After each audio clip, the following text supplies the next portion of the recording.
On the midweek edition of the program, I am Veronica Danikboy. Good morning, Nigeria. It's always a pleasure that you get to choose us every morning. I am Ria Abdul. Now let's have a fantastic morning. Good morning, Nigeria. It's been a busy week and today is not going to be any different. Thank you so much for joining us on TVC Breakfast. I'm Ibrahim Shita. Good morning, guys. Good morning. Good morning. Good morning. Indeed, it's been a busy week talking about the late President Muhammadu Buhari, and he was laid to rest yesterday. Of course, a sea of mourners we saw in Daura, and a lot of persons coming to eulogize him and also bid him farewell. So today we'll be focusing on his policies and perhaps you might want to say his legacies as we still talk about him.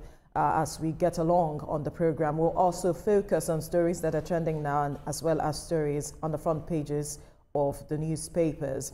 But let's begin with the story where a PHCN truck was seen on the 3rd Mainland Bridge early this morning, dragging several large brick and metal power line poles across the asphalt.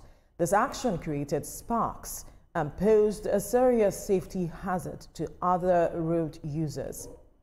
Now, as reported by TVC News, the grinding friction between the poles and the road surface not only risked igniting a fire, but also threatened the structural integrity of the bridge, placing lives in danger. Now, this situation is particularly alarming given the safety protocols established for heavy-duty trucks on the 3rd Mainland Bridge. These protocols include restricted movement hours of 6 a.m. to 9 p.m., enforced weight limits, and mandatory escort requirements. Even more concerning, while we were documenting the scene, another truck approached from the Independent Bridge carrying large rocks without any covering. Now, a sudden break or jolt could cause the load to fall onto the bridge, potentially resulting in a fatal accident. Authorities are urged to strengthen enforcement measures to ensure that safety standards are not only established, but also strictly followed. And that's what we'll be looking at this morning. Quite alarming and sad that not just today alone, early hours of the morning when you ply the 3rd Mainland Bridge, you see a huge number of trucks and you struggle to maneuver your way around them when you're moving on the 3rd Mainland. And you wonder, we put in policy in place, we put in laws in place. Where are those who are meant to enforce these laws? You don't even find them on the bridge at those hours. And then you see trucks just moving as freely as they like, not properly put in place, just as we are seeing, especially the one with the rocks, and this one in particular. It's sad, really, Etoma. It's really sad seeing this happen. When enforcement has a time limit, everybody knows that before 6 a.m. you're not going to find any official on the bridge. You're not going to find any official, any enforcement official on our roads.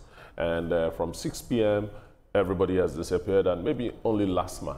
You'll find only LASMA on the roads. Once we have these enforcement officers working in shifts, that people now understand that for every minute of the day, there's an enforcement officer somewhere or so, it might reduce some of these lapses that we are seeing, because this one, especially the truck with the poles, it's really frightening.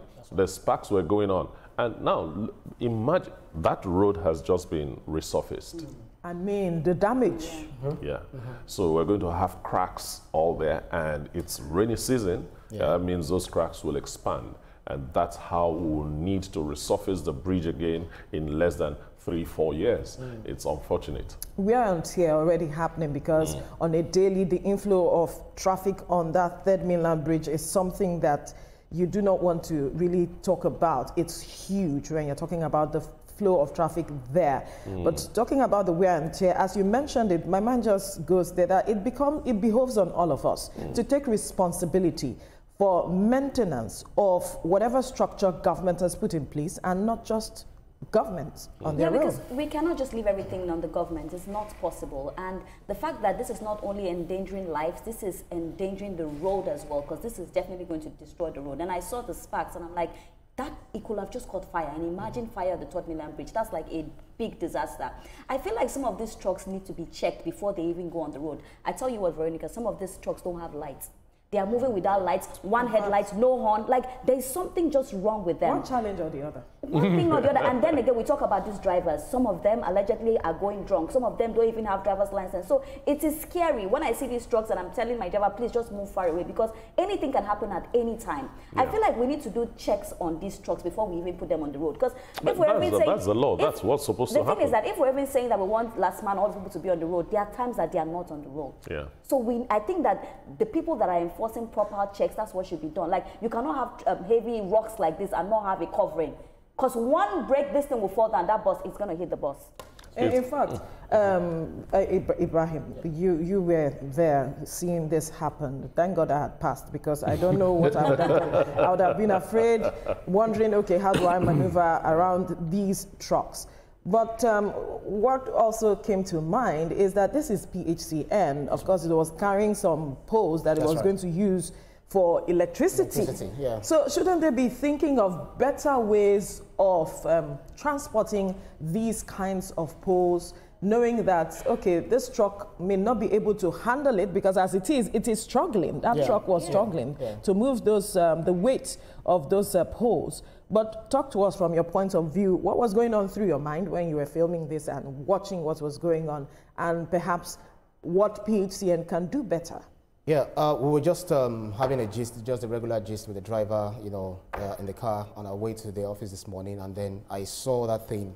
The 3rd Mainland Bridge is well lit, you know, to a very reasonable extent, but I saw another extra light up Lagos. it was scary. So what came to my mind was, what if the car that was closer to that truck, even it could be ours or any other vehicle, closer to that truck and has its fuel pump, you know, leaking, then we'll have fire on the 3rd Mainland Bridge, and that's a fire disaster that would have been, you know, that could have been averted. Oh, yeah. So you see that it's also carrying something that this is overloading the truck. Absolutely. Yeah. So, and they should have a better truck. And the sad thing is that this is PHCN, meant to provide us power supply, but they're not giving us this power. They are now distributing it, you know, along the road, which is not supposed to be. This light is supposed to be in our homes, not on the street, not on the roads, roads like a very busy expressway, 3rd Mainland Bridge. So it is very, very dangerous. And we had not descended Independent Bridge than we saw another truck coming. I mean,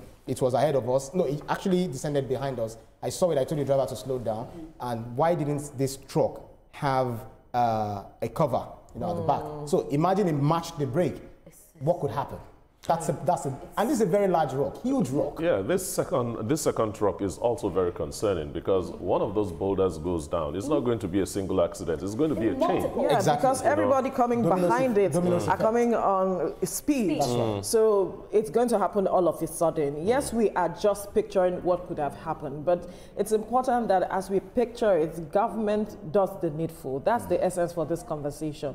Enforcement. We have said we have policies, we have laws, we have so many things in place, yet enforcement is not being done. And the aspect of taking responsibility, I think, is crucial as we speak, that organizations and agencies like the PHCN and any other person, private sector, should take responsibility when they know that government has put certain policies in place. They shouldn't even wait for law enforcement agencies or anyone meant to enforce it. Just take up that responsibility. That's patriotism. All hands must be on deck to ensure the nation moves forward. Sometimes it's difficult when you stop or you pull these people over, you try to call them to attention. They'll tell you what's a business. Even LASMA and some other road safety agents. That's because there hasn't been accountability over the years. But you shouldn't be stopped. What's your business for you if you're endangering lives? You cannot. You shouldn't even be stopped. You should do the needful before anybody even tells you anything. Well, Ibrahim, we'll leave the conversation. That was good journalism. Well done. High five. All right. We'll take a breather now and return for the newspaper.